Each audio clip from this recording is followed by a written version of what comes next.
Hi, I'm Jason. Welcome to my workshop and welcome to my broken bandsaw. If you watched my last video, you know that I was going to resaw some cherry for a table project I'm in the middle of, and the bandsaw broke. So I've been waiting on some parts. I explained what happened in the previous video, but I'll recap some of that here because it will help inform how this repair is going to go. So basically, this particular bandsaw, which is a 14-inch Delta bandsaw, it's probably about 12 years old. I bought it used 4 or 5 years ago, and it's worked really well. But what happened was I was pushing up this tensioning lever, which drives up the top wheel of the bandsaw, and it stretches the blade and tensions the blade. So as I was pushing this lever, which drives a piston up and down, just like that. That piston, in turn, drives this bolt, which has a square nut on it. That bolt and square nut fits inside this housing assembly, which attaches directly to the top wheel. So what happens is this bolt fits inside, just like that. That yellow spring is a tension coil or a tension spring. So that piston pushes that bolt up. There's a lot of tension on here, so I can't just do it with my thumb. And it drives this up or down. So in this case, I was trying to drive it up, and then something went pop. And then I realized, uh-oh, something's broken. So what broke was not the spring, but the thing pushing on the spring. So it was this bolt. I actually stripped about 1/2 inch of thread off the bolt. And also the nut seized on there. So I checked around and I was able to find exact replacements. And so what I'll be doing is replacing these. Luckily, the tension coil is not broken. It's still in great shape. In fact, this is an aftermarket coil that's a little bit better than the stock one that you get with a Delta bandsaw, which is a little bit wimpy compared to this. I'll put a link in the description below. So if you want to get one for your bandsaw, it's actually a pretty nice upgrade and pretty indestructible, and the tension stays on it very nicely. So I'll show you how I put all this back together. Okay, so nothing super complicated here. We're just putting things back together in the reverse that I took them apart.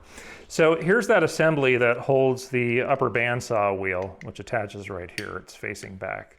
And the first thing we need to do is put that tension coil back in. That just slides right in. And then there's this red washer, which also acts as an indicator helping you set tension, but I've found that it's just not really accurate. I'll talk about tensioning a little bit later in the video, but I'm going to put it back in anyway. So here's the new bolt with the square nut. The rounded part faces down. And then there's a washer that sits on top of that. That's just what came with it before. I didn't have to replace that. It was fine. So then this slides into the housing and into the coil, holding the nut so it doesn't fall out. There are some keys that slide into some slots here. And this whole thing just drops down. And what I think I'll do is I'll push the lever so that piston comes up. So now that bolt is resting right on the piston. And if I pull this lever back, you can see how this whole thing drops down. So if I go to the right, I'm loosening the tension. If I push this to the left, it's driving it up. And I'm increasing the tension on that upper wheel. So now all I need to do is put the upper wheel back on. So first I need to put the housing for the wheel back on. It's just got a door that opens and closes like that. This is held on with 4 bolts. One is part of this blade guard, a couple bolts right here, and then another one that's also part of the latch that keeps the door closed. So I'll back these out and I'll set this in place and I'll bolt it back on. It can be a little bit awkward. So I'll get one of the top ones in first.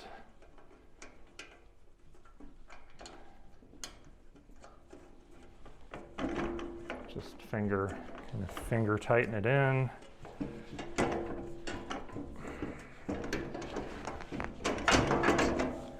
Okay. Stay open.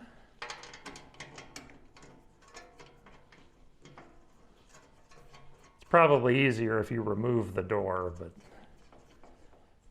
have I mentioned I'm a lazy woodworker? I I'm an even lazier bandsaw repairman. So here's the one for the blade guard. And just get everything finger tight. Don't cinch anything up yet. I'll just give it a couple of turns to make sure it's started.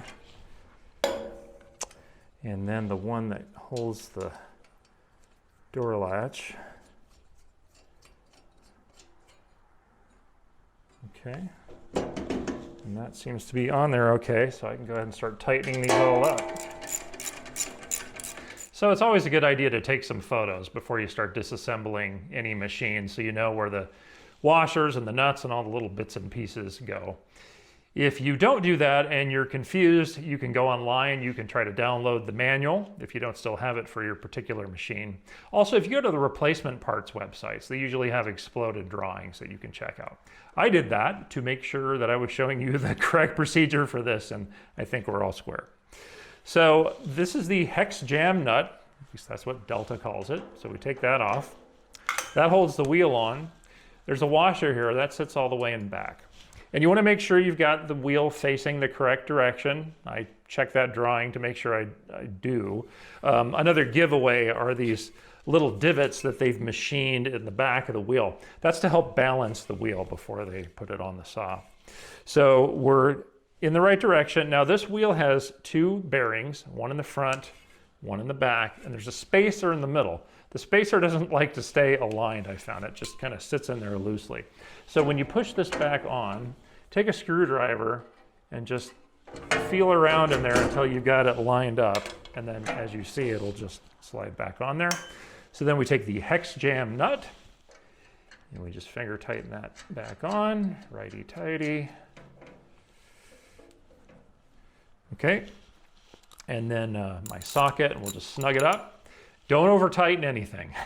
If you learn nothing else from this video, strip threads are what got us into trouble in the first place. So always just snugging.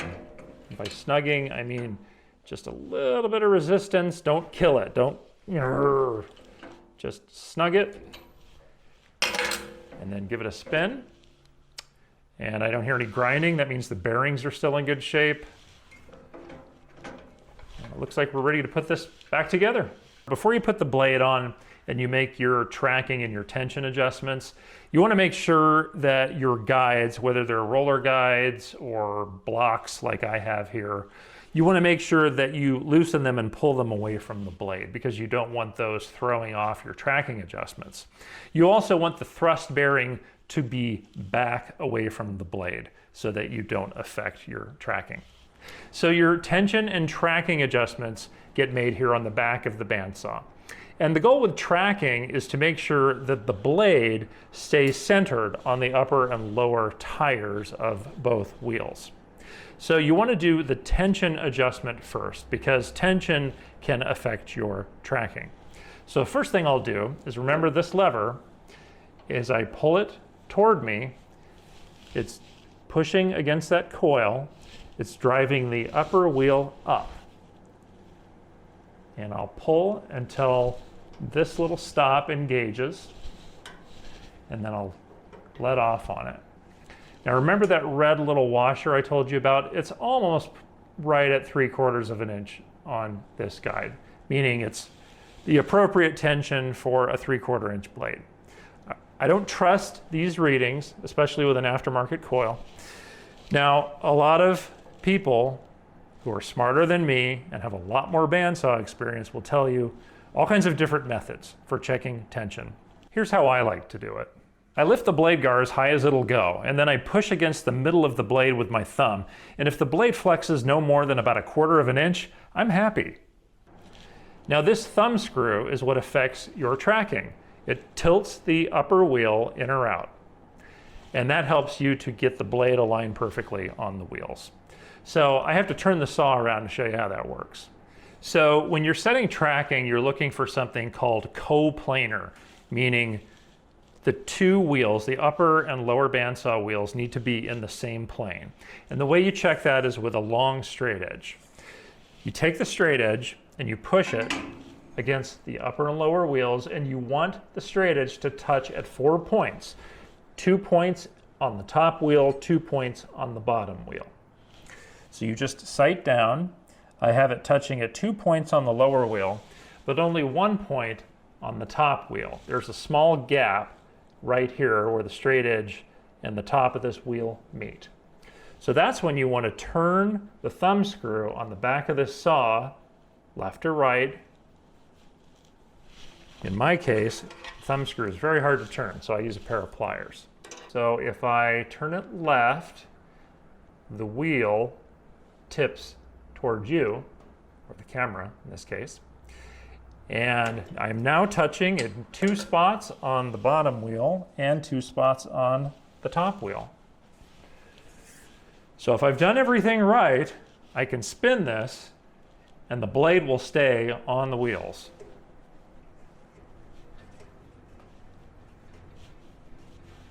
You want to check this by hand before trying it with power. It seems to be tracking okay. I'm going to check it one more time with the straight edge just to make sure nothing readjusted itself. And it seems to be good. So I'm going to plug this in and test it out.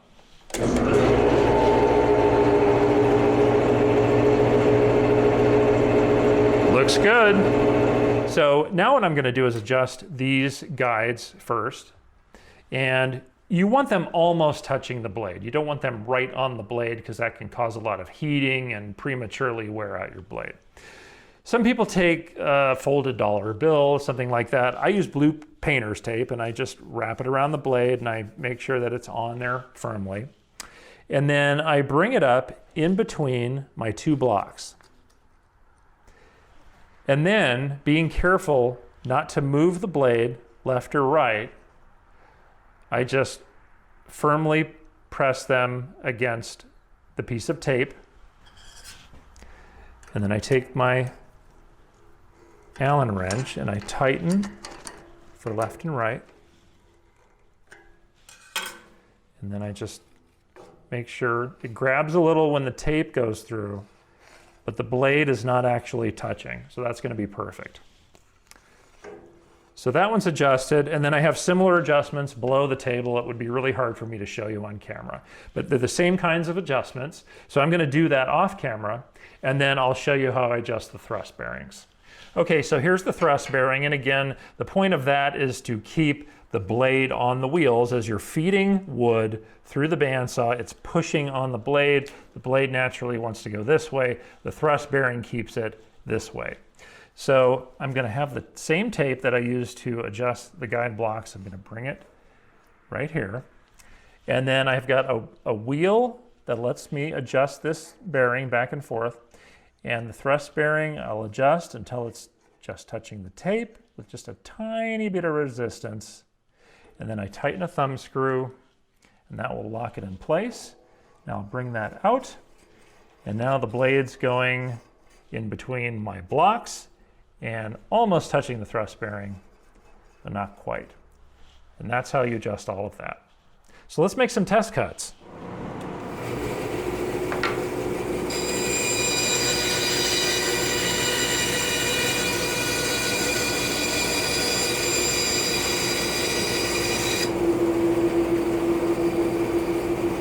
Oh, a little burning. We'll have to talk about that. So, kind of a good news, bad news situation. The good news is I fixed my bandsaw. The bad news is this blade is dull as a butter knife. It's awful. You can smell it burning in here.